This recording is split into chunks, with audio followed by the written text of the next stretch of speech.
KGF ನಗರದ 18ನೇ ವಾರ್ಡಿನ ನಗರಸಭೆ ಸದಸ್ಯ ಸ್ಥಾನ ಆಕಾಂಕ್ಷಿ ಹಾಗೂ ಸಮಾಜ ಸೇವಕ ಗಣೇಶ್ ರವರಿಂದ ಅಕ್ಕಿ ವಿತರಣೆ. ಸತತ 2ನೇ ವರ್ಷ 18ನೇ ವಾರ್ಡಿನ ನಿವಾಸಿಗಳಿಗೆ 1000ಕ್ಕೂ ಹೆಚ್ಚು ಬ್ಯಾಗ್ ವಿತರಣೆ. ಸ್ವಂತ ಹಣದಲ್ಲಿ ಕುಡಿಯುವ ನೀರು ಮತ್ತು ವಸತಿ ಸೌಲಭ್ಯ ಕಲ್ಪಿಸುವ ಭರವಸೆ. ಕೆಜಿಎಫ್ ನಗರದ 18ನೇ ವಾರ್ಡಿನ ಕೆನಡಿಸ್ನಲ್ಲಿ ನಗರಸಭೆ ಸದಸ್ಯ ಸ್ಥಾನ ಆಕಾಂಕ್ಷಿ ಹಾಗೂ ಸಮಾಜ ಸೇವಕರಾದ ಗಣೇಶ್ ಮತ್ತು ಶ್ರೀಮತಿ ಸುನೀತಾ ಗಣೇಶ್ ರವರು ವಾರ್ಡಿನ ನಿವಾಸಿಗಳಿಗೆ ಅಕ್ಕಿ ಬ್ಯಾಗ್ ಅನ್ನ ವಿತರಣೆ ಮಾಡಿದರು. ಹಲವು ವರ್ಷಗಳಿಂದ ಸಮಾಜ ಸೇವೆ ಮಾಡುತ್ತಿರುವ ಗಣೇಶ್ ರವರು ಇಂದು ಕೆನಡಿಸ್ನ ಸ್ಪೋರ್ಟ್ಸ್ ಕ್ಲಬ್ ಮೈದಾನದಲ್ಲಿ ನಡೆದ ಕಾರ್ಯಕ್ರಮದಲ್ಲಿ ಸತತ 2ನೇ ವರ್ಷ 26 ಕೆಜಿ ಅಕ್ಕಿ ಬ್ಯಾಗ್ ಅನ್ನ ವಿತರಣೆ ಮಾಡಿದರು. ಈ ವೇಳೆ ಮಾತನಾಡಿದ ಅವರು, ಚುನಾವಣೆ ಇರಲಿ ಇಲ್ಲದಿರಲಿ ನನ್ನ ಸಮಾಜ ಸೇವೆ ಮುಂದುವರಿಯಲಿದ್ದು ಪ್ರತಿ ವರ್ಷ ನಿವಾಸಿಗಳಿಗೆ ಅಕ್ಕಿಯನ್ನ ವಿತರಣೆ ಮಾಡುವೆ. ತಮ್ಮ ಸ್ವಂತ ಹಣದಲ್ಲಿ ಕುಡಿಯುವ ನೀರು ಮತ್ತು ನಿವಾಸಿಗಳಿಗೆ ವಸತಿ ಸೌಲಭ್ಯವನ್ನ ಕಲ್ಪಿಸುವುದಾಗಿ ಭರವಸೆ ನೀಡಿದರು. ಈಗಾಗಲೇ ವಿದ್ಯಾರ್ಥಿಗಳಿಗೆ ಆರ್ಥಿಕ ಸಹಾಯ, ಪುಸ್ತಕ ವಿತರಣೆ ಸೇರಿದಂತೆ ಹಲವು ಸಮಾಜ ಸೇವೆ ಮಾಡುತ್ತಿದ್ದು ಹೆಚ್ಚಿನ ಸೇವೆ ಮಾಡಲು ಮುಂದಿನ ಚುನಾವಣೆಯಲ್ಲಿ ಮತ ನೀಡಿ ಆಶೀರ್ವದಿಸುವಂತೆ ಕೋರಿದರು. ಈ ಸಂದರ್ಭದಲ್ಲಿ ಸ್ಥಳೀಯ ಮುಖಂಡರು ಸೇರಿದಂತೆ 18ನೇ ವಾರ್ಡಿನ நிவாசிகளும் ಇದ್ದರು. நம்மளுக்காக ஒரு சோஷியல் சர்வீஸ் நிறைய இடத்துல மறைமுகமா சார் செஞ்சிருக்கிறாரு. ஸோ அதை பற்றி நீங்கள் எல்லாம் தெரிஞ்சிருக்கணும் இல்லையா? ஸோ இந்த 18th வார்டில் சார் அநேக நன்மைகளை செஞ்சிருக்கிறாரு. ஸோ இந்த மாதிரி ஒரு மனுஷரை நம்ம கரைகளை தட்டி நம்ம வரவேற்கலாம்.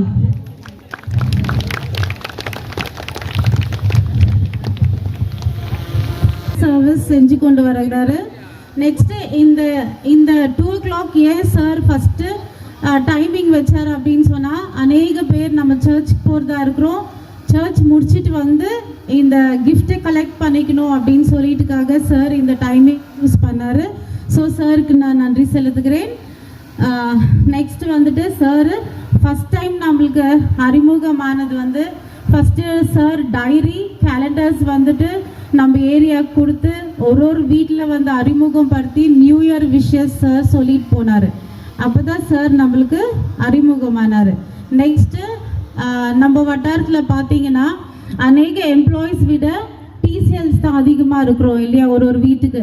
ஸோ டிசிஎல் வந்து 1 மந்த்தாக நம்ம பைலட்ஸில் ஸ்ட்ரைக் பண்ணிட்டு இருக்கும்போது சாருக்கு வந்து ரொம்ப மனசு கஷ்டமாக இருந்தது. நம்மளுக்கு 1 மாதம் சம்பளம் இல்லைன்னா நம்ம வீட்டில் எவ்வளோ கஷ்டம்ன்ட்டு நம்மளுக்கு எல்லாருக்கும் தெரிஞ்சிருக்கோம் இல்லையா?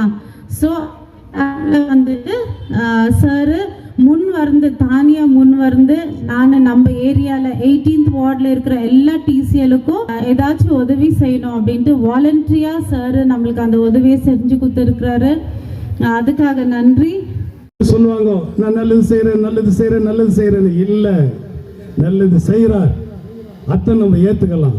நாங்கள் நல்லது செய்கிறோன்றதுக்காக மிஸ்டர் கணேஷ் சார், அவங்க ஃபேமிலி, அவங்க கூட இருக்கிறவங்க எல்லாரும் சேர்ந்துக்கு சொல்கிற இந்த விஷயத்த நீங்கள் என்னன்னாக்கா, ஒரு வீட்டுக்கும் இந்த ஒரு ட்ரிப் நன்மை பண்ணுறாரு, ஹெல்ப் பண்ணுறாருன்றதை நினைக்காதீங்க. இவர் ஒரு ட்ரிப் பண்ணாக்கா இந்த எலெக்ஷன் டேட்டுக்கு ஒரே ஒரு ஹெல்ப் பண்ணுங்க, 100 பண்ணுவோம், உண்மையாக பண்ணுவார். அந்த பண்ணுற தன்மையில் தான் இவர் வந்திருக்கிறார். நான் ஊருக்கு என்னை பற்றி சொல்லணும், அதை பற்றி சொல்லணுன்றது இல்லை. கணேஷ் சார் என்னன்றனாக்கா உங்கள் வீட்டு பிள்ளையா நினைங்க, வேற யாரும் நினைக்காதீங்க. எந்த விஷயத்துக்குனாலே வாங்க, என்னி விஷயம் நீங்கள் வரலாம், பேசலாம், கேட்கலாம். சரி, கணேஷ் சார் ஏதோ வேலை இருக்கிறார், அவரை சுற்றி எவ்வளோ பேர் இருக்கிறாங்களோ அவ்வளோ. என்ன ஏரியா பற்றி நினச்சிங்கன்னா ஒரு ஏரியாலையும் என்னை கேளுங்க. யாரும் மனுஷன் வர மாதிரி நான் நடந்தது இல்லை, எப்பவுமே நடக்க மாட்டேன். நீங்கள் எதுக்குனாலையும் கணேஷ் சார் கிட்ட வரலாம். கணேஷ் சார் வரத்துக்கு ஒரு 1/2 hour ஆகுதுனாக்கா எவ்வளோ பேர் இருக்கிறாங்களோ அவ்வளோ பேரை நான் பேரை சொல்கிறதுக்கு விரும்பல.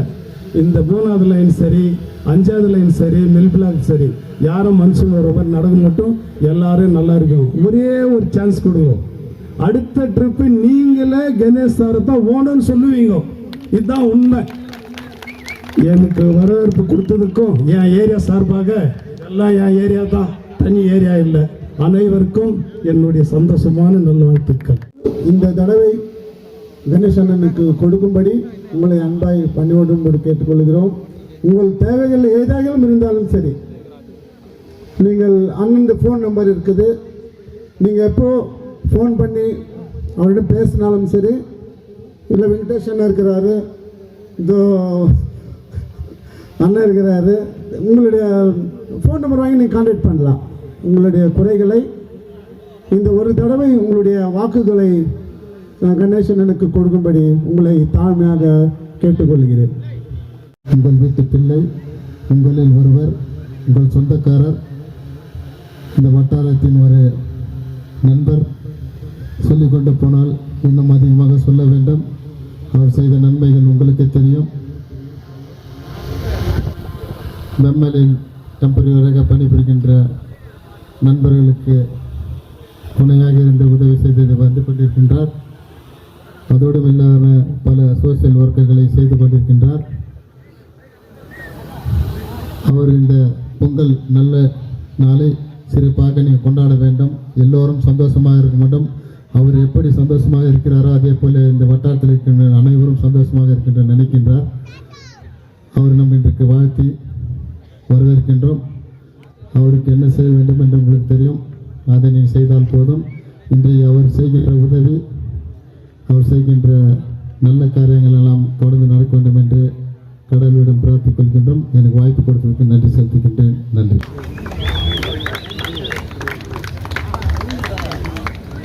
நன்றி சார்.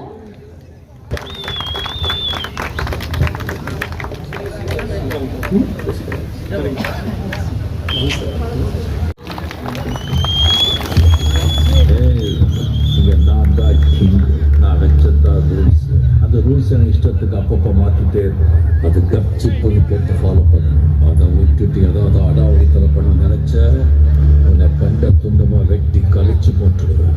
ஓகோ, எல்லாருக்கும் வணக்கம். எனக்கு அவ்வளோ பேச வராது. பேச்சில் நான் எதுவும் பண்ண மாட்டேன், செயலில் தான் பண்ணுவேன். பெரியவருக்கோ, தாய்மார்களுக்கோ, வட்டாரவாசியர்களுக்கோ, எல்லாருக்கும் இந்த சீஃப் கெஸ்ட்டாக வந்திருக்கோம் புஷ்பராஜ் அண்ணனுக்கோ, ஆனந்த் அண்ணா அவர்களுக்கோ, அப்புறமா நம்ம குணசேகர் அண்ணனுக்கோ, லாரன்ஸ் அண்ணனுக்கோ, கிரி அண்ணா அவர்களுக்கோ யாராவது விட்டுட்டா மன்னிச்சிடுங்க. எல்லாருக்கும் பத்திரிக்கை என்னோட ஃப்ரெண்ட்ஸ் நண்பர்களுக்கோ, காவல்துறை நண்பர்களுக்கோ என்னோட உயிர் வணக்கங்கள். நம்ம கேஜிஎஃப் என்றாலே கேஜிஎஃப் மாவட்டத்தில் எல்லாருக்கும் என்ன தெரியும்? தங்கம், கோல்டு, இதுதான் எல்லாருக்கும் தெரியும். ஆனால் வேற எல்லாருக்கும் என்ன தெரியும்? கேஜிஎஃப்ல வேலை செய்கிறாங்க, தங்கம் எடுத்துன்னு இருந்தாங்க, கோல்டு தான், இதுதான் தெரியும். சரி, இப்போ நின்றுச்சுன்ட்டு உங்களுக்கு தான் தெரியும். ஆனால் கேஜிஎஃப்ல இருக்கிற ஜனங்களோட மனசு தங்கம்னு யாருக்கும் தெரியாது. அது எனக்கு தெரியும், கணேஷுக்கு தெரியும். அதனால தான் அந்த தங்கமான மனசுங்களுக்கு சேவை செய்ய தான் நான் வந்திருக்கிறேன். இப்போ என்ன இவர் வருஷம் வருஷம் அரிசி தராரு, எதனால தராருன்ட்டு நிறைய பேர் என்னை கேட்டாங்க. அரசியலுக்கு கொடுக்குறீங்களா அரிசி? நீங்கள் அரசியலில் நிற்கிறவாசி கொடுக்குறீங்களா? நிறைய பண்ணுறீங்களே, எதனால இவ்வளோ பண்ணுறீங்கன்னு கேட்டாங்க. இது அரசியலில் நிற்கிறதுல அதெல்லாம் கிடையாது.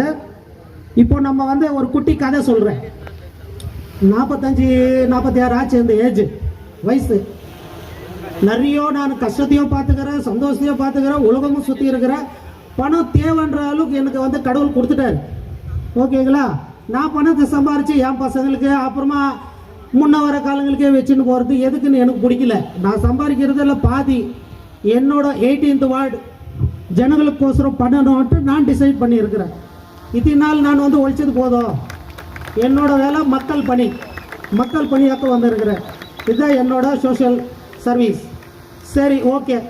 போன வாட்டி நான் வந்துட்டு அரிசி கொடுக்கும்போது கொடுத்து எல்லாம் முடித்த பின்னாடி இப்போ வரைக்கும் எனக்கு கேஜிஎஃப்ல இருக்கிற அத்தனை வார்டில் எல்லா வார்டிலேருந்தும் கேட்குறாங்க, சார் நீங்கள் வெறும் ஃபோக்கஸ் வந்துட்டு 18th வார்டு ஒண்டி பண்ணுறீங்களே, எங்களுக்கு ஏன் பண்ணக்கூடாது வந்துட்டு நிறைய பேர் கேட்குறாங்க.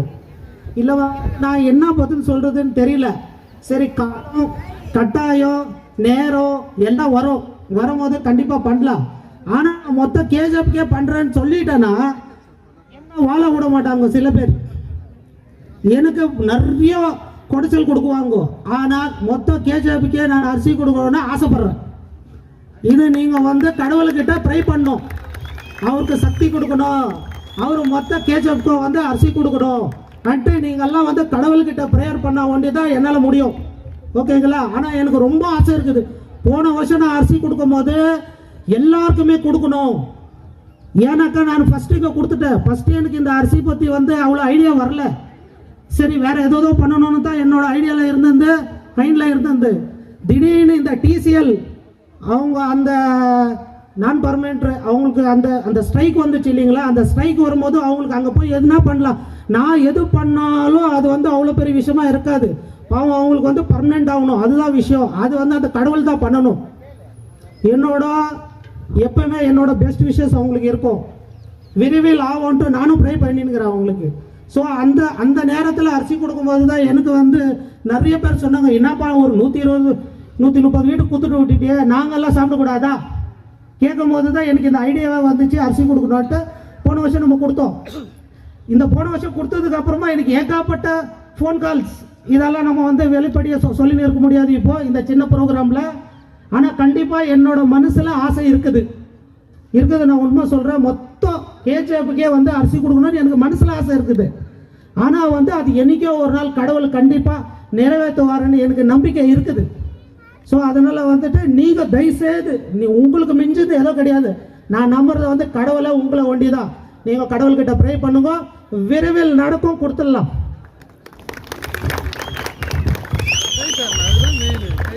இப்போ என்னன்னாக்கா சரி ஏதோ நம்ம நல்லது பண்ணலான்ட்டு ரொம்ப ஆழமாக இறங்கி பண்ணின்னு இருக்கிறேன். எனக்கு வந்து அவர் பெங்களூரு, ஓகேங்களா, அவர் பெங்களூரு. எப்படி நீங்கள் ஓட்டு போட்டுட்டு எங்கே போவீங்க, பெங்களூர் போவீங்களான்னு சில நண்பர்கள் கேட்குறாங்க. நம்மளுக்கு எல்லாரும் நண்பர் தான், நம்மளுக்கு எதிரி யாரும் கிடையாது. நம்ம யாரையும் எதிரியாக நினைக்கல. ஏன்னா நம்ம எதிரியாக நினைக்கிறதுக்கு நம்ம பிஸ்னஸ் எல்லாம் விட்டுட்டு வந்தோம். நம்மளோட வேலை மக்கள் பணி, மக்கள் வேலை செய்கிறது. என்னோட ரூட்டு வந்து மக்கள் பணி, மக்களுக்கு சேவை பண்ணுறது தான் என்னோட வேலை. என்னோட மனசு, என்னோட ஹார்ட்டு 18th வார்டு, என்னோட கண்ணு கேஜிஎஃப். சரி இதுக்கு என்ன பண்ணலாம், நீங்கள் தான் முடிவு எடுக்கணும். எங்கள் ஒய்ஃபு அடுத்து ஏப்ரல்லேருந்து இங்கே தான் இருக்குவாங்க, பெங்களூரில் இருக்க மாட்டாங்க. ஸ்கூல் இங்கே ஆல்ரெடி பேசிட்டே போட்டுட்டேன். 24 hours நீங்கள் எப்போ வேணால் வரலாம் என் வீட்டுக்கு, ஓகேங்களா. நானே கண்டிப்பாக பெங்களூரு, எவ்வளோ நேரம் பெங்களூரு, 1 hour.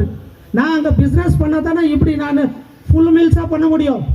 நான் லிமிட்டட் மீல்ஸ் கிடையாது, ஃபுல் மீல்ஸ். அதனால தான் பிரியாணி ரைஸ் கொடுக்குறேன் நான், பிரியாணி மாதிரி கணேஷ். சரி தயவுசெய்து எனக்கு ஒரு வாய்ப்பு கொடுங்க. பெங்களூர் வதந்திக்கு இந்த கணேஷ் வதந்தியெல்லாம் யாருன்னா எதிர சொன்னால் காதிலே வாங்க மாட்டேன். சில பேர் இந்த காதில் வாங்கி இந்த காதில் விட்டுருவாங்க. நான் காதிலே வாங்க மாட்டேன். ஏன்னா என் வேலை வந்து மக்கள் பணி, இதுதான் என் வேலை. நான் வேற யாரை பார்த்து கவலையும் பட மாட்டேன். எனக்கு என் வேலை என்ன இருக்குது அதை பார்த்துன்னு போயினே இருக்குவேன் நான். சரி இப்போ வந்து முக்கியமான விஷயத்துக்கு வர, தண்ணியை பற்றி நீங்கள் கவலையே படாதீங்க. உங்களுக்கு தண்ணி இல்லையா, நான் சொந்த டிராக்டர் வாங்கிட்டு என் மேலே நம்பிக்கை இருக்கத்தானே உங்களுக்கு, நான் தண்ணி கொடுக்குவேன்ற நம்பிக்கை உங்களுக்கு இருக்கத்தானே. தயவுசெய்து நீங்கள் நம்புங்க. உங்களுக்கு தண்ணி இல்லைன்னா சொந்த டிராக்டர் 10 டிராக்டர் வாங்கி உங்களுக்கு நான் டெய்லி ஓட்டுறேன். தண்ணியை பற்றி கவலைப்படாதீங்க. நான் வந்ததுக்கு அப்புறமா ஒரு நாள் விட்டோ இல்லை வாரத்துக்கு ஒரு நாள், அது எப்போ வருது எனக்கு தெரியாது. டெய்லி உங்கள் வீட்டில் தண்ணி இருக்கும். அது வந்து குழாயில் வருதா இல்லை டிராக்டரில் வருதா தெரியாது, உங்கள் வீட்டில் தண்ணி இருக்கும். இதுக்கு கணேஷ் வாக்குறுதி, இதை நீங்கள் நம்பலாம். ஏன்னா தண்ணின்றது வந்து பேசிக். சரி ஓகே, இது நீங்கள் ஓகே, அதை நீங்கள் எப்படி எடுத்துக்கிறீங்க எனக்கு தெரியாத. நான் நம்புறது கடவுளை உங்களை ஒண்டி தான். இப்போது அதில் ஏதாவது குழா ஒடிஞ்சிச்சு, அது ஒடிஞ்சிச்சு, இதுனாக்கா நீங்கள் அதெல்லாம் கண்டுக்காதீங்க. குழா போச்சா, பைப் போச்சா, என்ன போச்சா, ஏது போச்சா, என்னோட பிரச்சனை அது. நீங்கள் நிம்மதியாக வீட்டில் இருங்க, வேலைக்கு போங்க, வேலைக்கு வாங்க, வீட்டுக்கு வாங்க, அவ்வளோதான். நானே சொந்த காசில் எல்லாமே பண்ணிக்கிறேன். நீங்கள் என்ன எதுனா கேள்வி கேட்குறதா இருந்தால் கூட கேட்கலாம். என்ன சார் நீங்கள் என்ன சார் பண்ண போகிறீங்க, எங்கள் 18th வார்டுக்கு ஜெயிச்சதுக்கு அப்புறமா என்ன பண்ண போகிறீங்கன்னு யாராவது உங்களுக்குள்ள ஏதாவது பிரச்சனை தான் தைரியமாக வந்து கேளுங்க, என்ன கேள்வி கேளுங்க, நான் உங்களுக்கு பதில் சொல்கிறேன். நான் உங்களை தப்பாக நினைக்க மாட்டேன். யாராவது கேட்குறதா இருந்தால் தயவுசெய்து இங்கேயே வரலாம், மேடைக்கு வரலாம். மேடைக்கு வர்றது உங்களுக்கு ஏதாவது பிரச்சனையாக இருந்தால் சொல்லுங்கள், நான் கைக்க வேணாம் அங்கேயே எடுத்துன்னு வந்து கொடுக்குறேன். நீங்கள் என்னை வந்து கேள்வி கேட்கலாம். என்ன சார் நீங்கள் ஜெயிச்சதுக்கு அப்புறமா இதெல்லாம் பேசிக் இல்லையா சார்? என்னோட பார்வையில் வந்து யார் ஜெயித்தாலும் நான் தண்ணி தரேன், ஸ்ட்ரீட் லைட் போடுறேன், ரோடு பண்ணுறேன், காவா பண்ணுறேன், இதெல்லாம் சொல்லக்கூடாது. நான் எப்படி 3 வேளை சாப்பிட்றேனோ, காலையில் நாஸ்டா, மதியானம் லஞ்சு, சாயங்காலம் டின்னரு, அடிப்படை வசதி இது சொல்லக்கூடாது.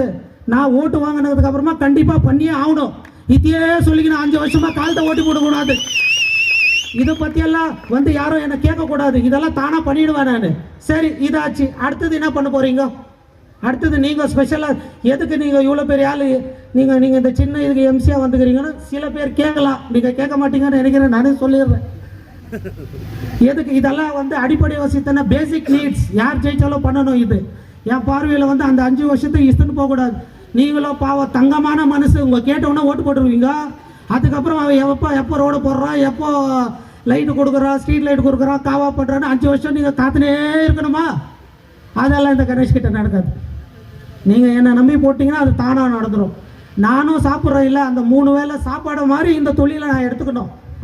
அதுக்கப்புறமா யாருக்காவது உண்மையாலே அவங்களால முடியல, ரொம்ப கஷ்டம், வீடு ஒஞ்சிட்டு இருக்குதுனாக்கா வீடு கட்டித்தரேன்.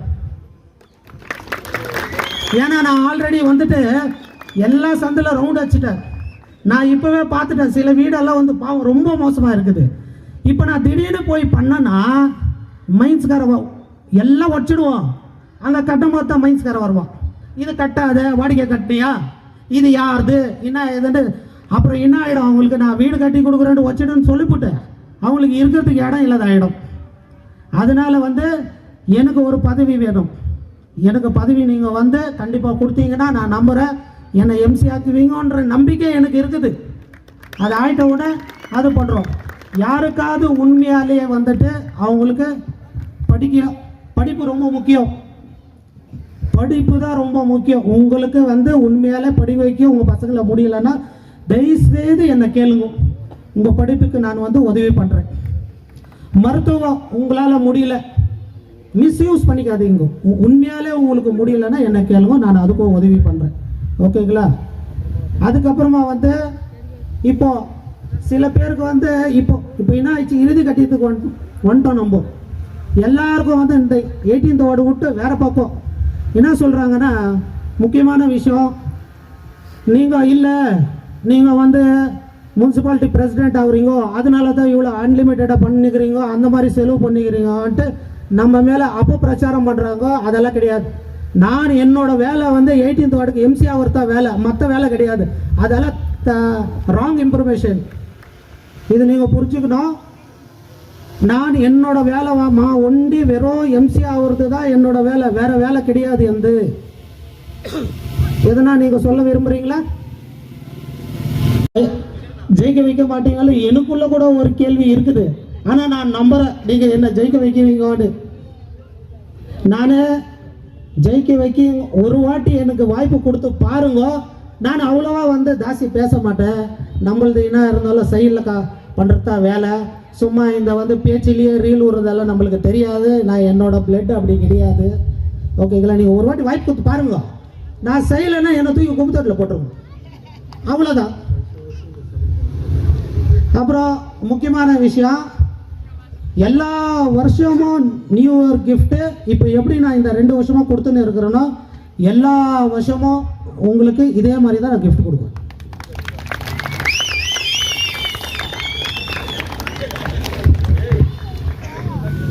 அப்புறம் இன்னொரு வாட்டி கேட்குறேன், தயவுசெய்து ட்ரை பண்ணுங்க, நான் எல்லாருக்கும் கொடுக்கணுன்ட்டு. இது என்னோட ஹம்பல் ரிக்வெஸ்ட். நன்றி, வணக்கம், வெற்றி நமதே.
சாமி